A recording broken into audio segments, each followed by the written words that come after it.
The content of this episode may not be suitable for some audiences. Listener's discretion is advised.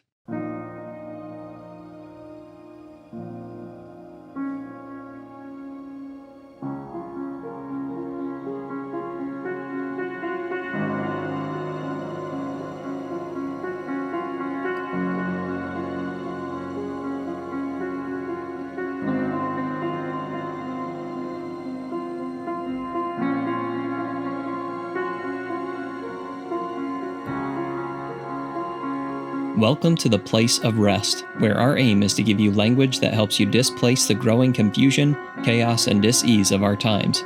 My name is Jonathan Boyce, and it's my pleasure to bring to you today's episode. Virginia and I discuss how rest is more than a program, it is a law of nature. We hope you enjoy today's conversation. Virginia, the last few weeks, we've had the privilege to have some of our first responders on the show. We got to see some of the tender hearts that are behind some of the personas that we work with. We got to get a glimpse of their humanity, right? Yeah, we got to see a glimpse of the humanity of some of these people who are the first ones at the scene of some sort of traumatic experience or catastrophe. That's a point well taken. When we call them, we're dealing with crisis situations, and nanoseconds can be the difference between life and death.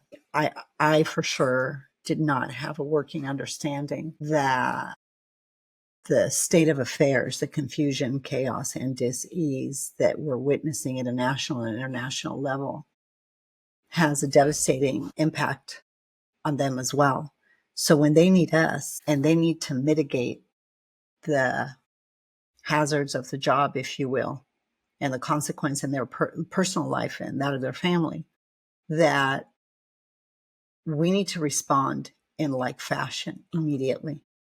And for that reason, as you well know, we're launching a national campaign, Rest and Recover America. Even the strong grow weary and faint, but those who rest will renew their strength. And the reason we're doing that is because they need us. And I don't think people understand the weight of what's happening and the consequence of the brutality that they're facing on the streets. I don't think they're understanding how it's showing up in their personal lives. So at R.E.S.T, on October 7th, we decided to launch this initiative. It really came to me by inspiration, really prayer. And it's the best decision we ever made. Toughest one, but the best decision we made. It's been a costly one as well, I might add. But to your point, yes, we're seeing the heart behind the uniform, and the needs are significant. They're real. Yeah. And to that point, Rest and Recover is not just an initiative, because you mentioned to me in a conversation we were having that it's not about rest isn't a program, right? It is a law of nature. Can you speak to that a little bit more? It is. When you think about it, when we're not well, I'll just get really practical here. The first thing we do is we tell each other, why don't you rest and let your body heal? It's intuitive to us that when we're not well, we need to lie down and rest. When we lie down and rest, that's not a state of inactivity. It's a state when the body reconciles the confusion, chaos, and dis-ease, whether it's a fever or cancer or an autoimmune disease that's emerging. The body immediately begins to use its natural resources to displace confusion, chaos, and dis-ease in its respective functions. If we don't lie down and rest, we do what? We go to the doctors, right? And in short order, the doctor begins with questions. If not personally, certainly they're on paper, a lot of questions, because he needs to determine your history, number one. Secondly, he has to determine how you've governed yourself. So he asks you a bunch of questions about that history. And then what's he trying to do? Educate himself in the moment. And of course, tries to look beyond the moment. But he needs information from your history, how you governed, direct, regulate, control, restrain your life. And then he's trying to educate himself and you as to how you're going to collaborate and displace the confusion, chaos, and disease that you're experiencing in your body. There you go. The framework is history, government, and education right there. Whether you see it that way or not, that's really what's happening. But in short order, after he takes that brief history, he says, okay, do X, Y, and Z, and then go home and rest. Sadly, our medical professionals, and there are some fantastic ones, they don't have more than 7 to 10 minutes if you're lucky. And that's standard protocol. And it may be even less, because I've worked with leading doctors and chiefs of staff of major institutions because they've had nervous breakdowns and they are worked to death. They have to see literally so many patients in an hour, right? So it's impossible for them to have an accurate understanding of your history, how you've governed your life, and they can't possibly educate themselves. So by and large, what do? They diagnose, they treat, and they cure. Well, how can you diagnose a problem if you don't understand its history? How can you treat a problem that you have little or no understanding of the direction, regulation, control, and restraint of that individual and many other factors in their life? And how can you cure something if you're not educated on it? And that's why the whole system's imploding. So these first responders, most of them that we deal with, especially in the fire department, are medics. They understand that there's this facade that we're operating under. And I don't know if they understand it. Actually, they do by the time they're working with R.E.S.T, but there's a lot of constraints, restraints. There's a lot of limiting factors that are making it very difficult for them to do their job. Yet they're so hard on themselves. What's wrong with me? Why can't I function? This shouldn't be. So there's a stigma around mental health, around getting help. And you heard the guys mention it in one way or another. And then there's the shame of everything the institutions put you through to get the help that not only are you promised, not only are you guaranteed, but is owed you by our government and by the institutions that hire you and the civilians that you protect. But then they put you through the ringer, and when the shame and the stigma that comes around with what they call illness or mental illness or being incapacitated. What do you mean? They're supposed to be superheroes. Well, there's such a systemic problem around a very simple law of nature. Rest, relational, emotional, and spiritual truth, is imperative to heal. So if we're seeing a breakdown in that, what I call law of nature, and I tried to explain why it's a law of nature. It's intuitive. We communicate that to each other because it's a universal principle. If we're not well, we need to lie down for a minute and see if our constituents and our organism and our brain and our soul, if it can regroup, right? And internally, we're displacing confusion, chaos, and disease. And if that doesn't work, we go to our medical professionals that are supposed to take our history, see how we're governing and educate themselves in us. That's limited, we see. So everything is fractured in how we're approaching this. So here are our first responders in the front lines. They're getting hit on all sides by this. And that's why they're imploding. It's not a sign of weakness. Actually, it's a sign of strength and courage. And here again, they're leading the way, in my opinion. They are certainly in our office and causing us to continue to persevere with this message of rest, because they're leading the way and saying, look, if we don't show up and call a spade and step into rest, relational, emotional, and spiritual truth, and we're not integritous with how we communicate and speak about ourselves, and certainly the state of affairs with our constituents and the institutions we're working for, and then the government from which these policies are coming from, we're going to be in a lot of trouble. So the systemic problem that we deal with here and we talk about at R.E.S.T, they just really have, in my opinion, packaged the narrative for me. Philosophically, theologically, scientifically, biologically, practically, in such a way that it's really given me a lot of strength and courage and conviction to persevere in what we're doing. Rest. It's a law of nature, because intuitively, that's what we tell each other to do. Mm-hmm. It's self-evident that it's instrumental because when you go to a doctor, he takes a view of your history, how you've governed, and education, which is the framework of rest. We've talked about that. And then practically, you need to walk away from those two things and say, boy, I better start thinking differently about how I manage my life. So it kind of brings you full circle.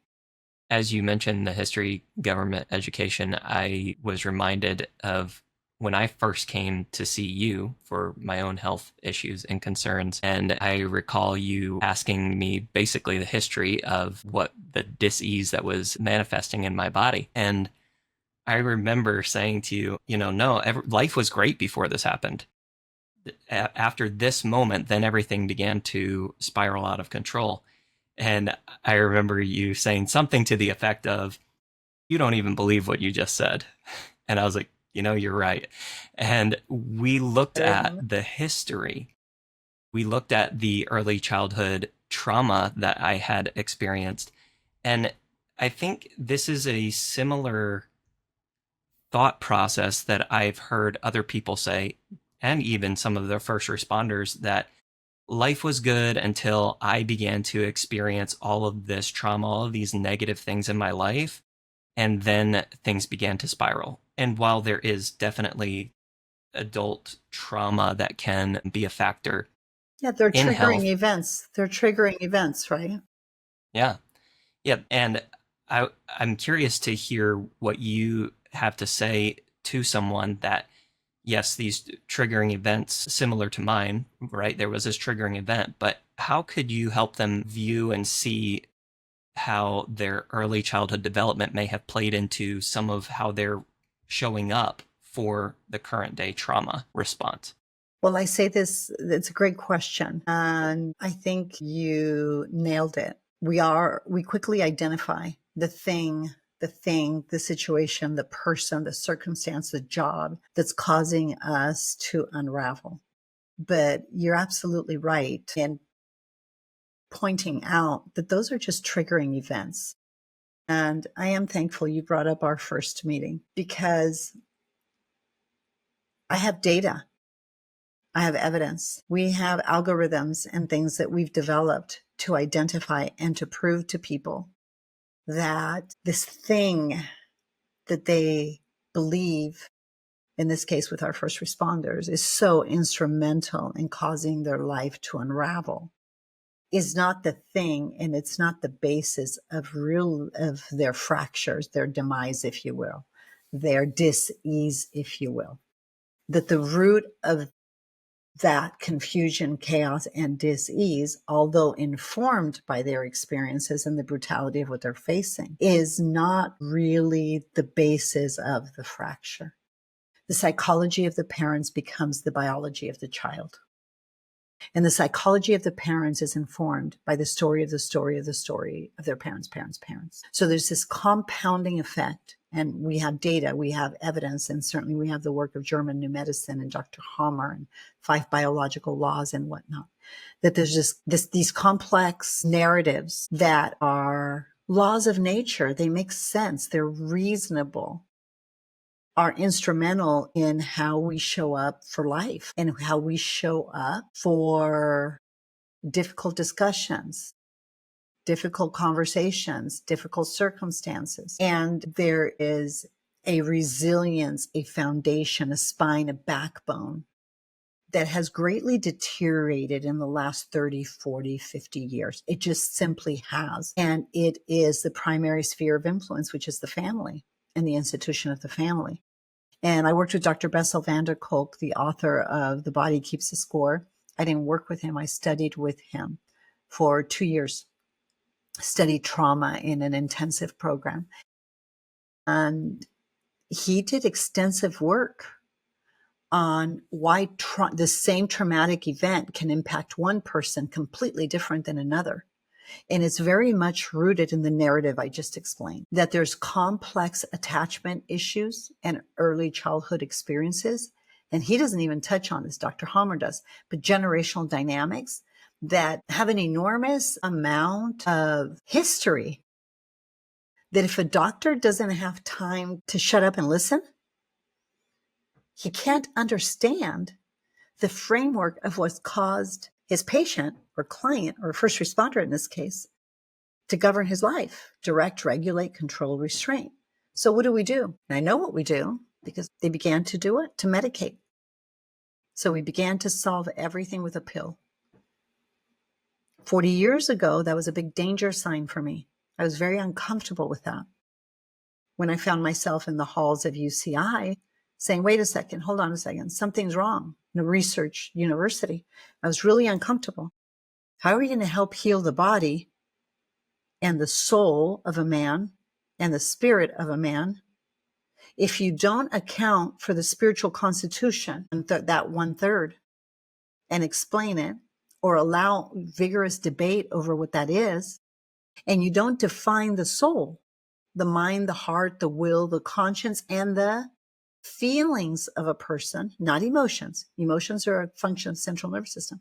But if you don't define the spirit, explain the spirit, define the soul, how the heck are you supposed to heal the body? But by then, with the craze of medication and the influence of pharma and the advertising of meds, soon to follow, was really disturbing on so many levels. I'll never forget when I saw the first commercial on television for medication. I thought, what the heck is that?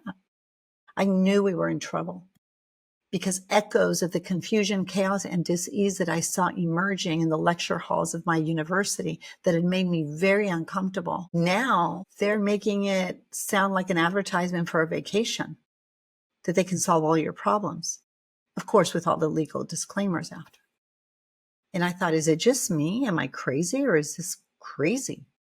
This is not acceptable. So at the time I was a voice in the wilderness, or I thought I was. There were the Dr. Cowdens of the world, Dr. McCulloughs of the world, Dr. Hammers of the world in Germany and in Switzerland and all throughout the world. There were voices in the wilderness saying, hold on, not so fast here.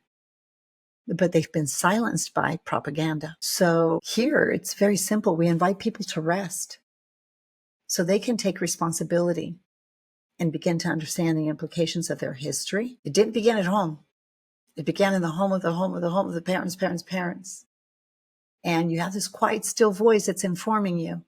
So you know you were meant for more than something, because that's a voice of God who says, hey, I made you a triune being, spirit, soul, and body like me.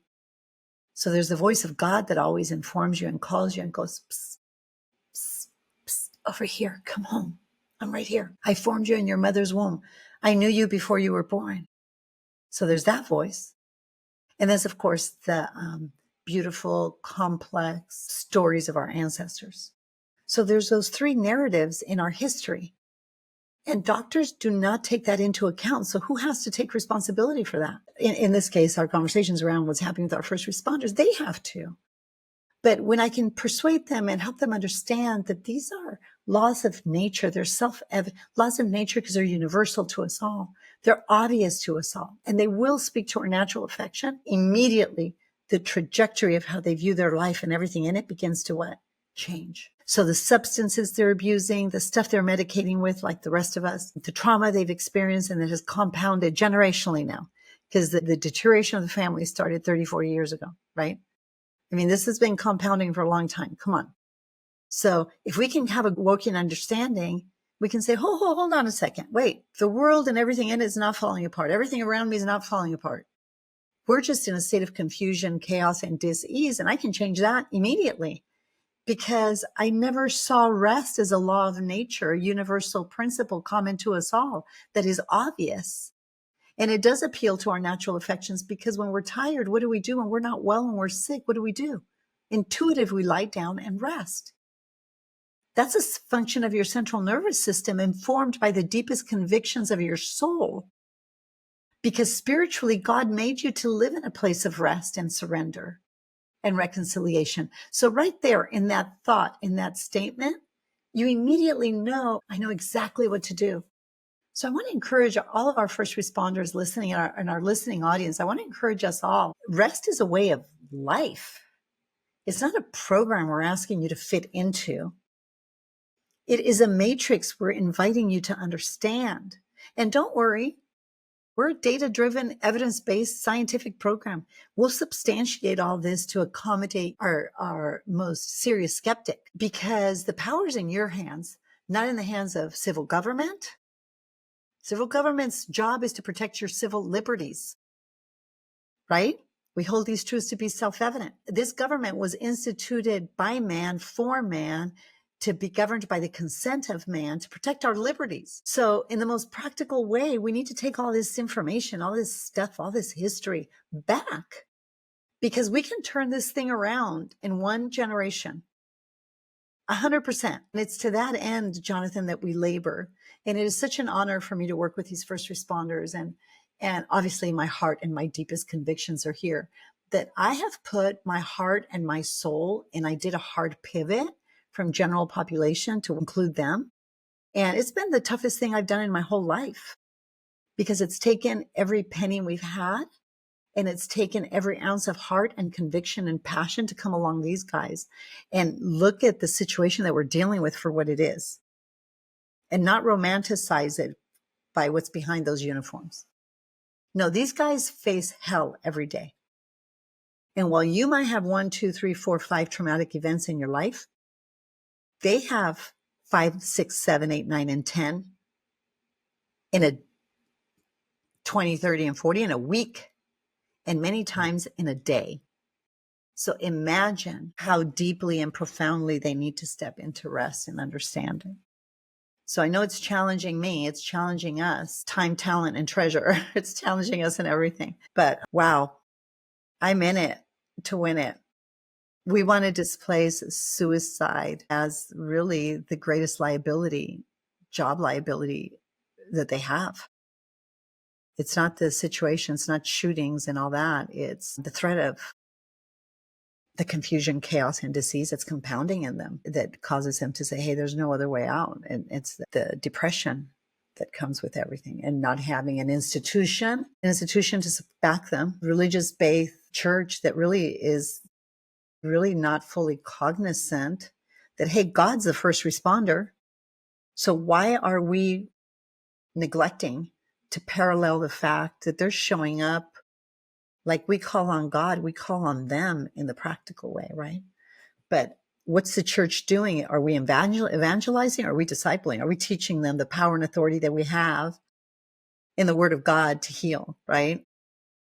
The Trinity of Trinities made up the Trinitarian constitution of all things. And I know you're nodding your head. You know this is the basis of rest, is I make a case for why we can be fearless, because God is, and nothing escapes his attention. He's the first responder. Do you think the plight of first responders is close to the heart of God? The closest, right? To all of us. But, now we have mothers, fathers, kids that are having to be first responders, because we're talking about not accurately funding and supporting our first responders. So a lot of different things, people are having to show up themselves to mitigate the conflict.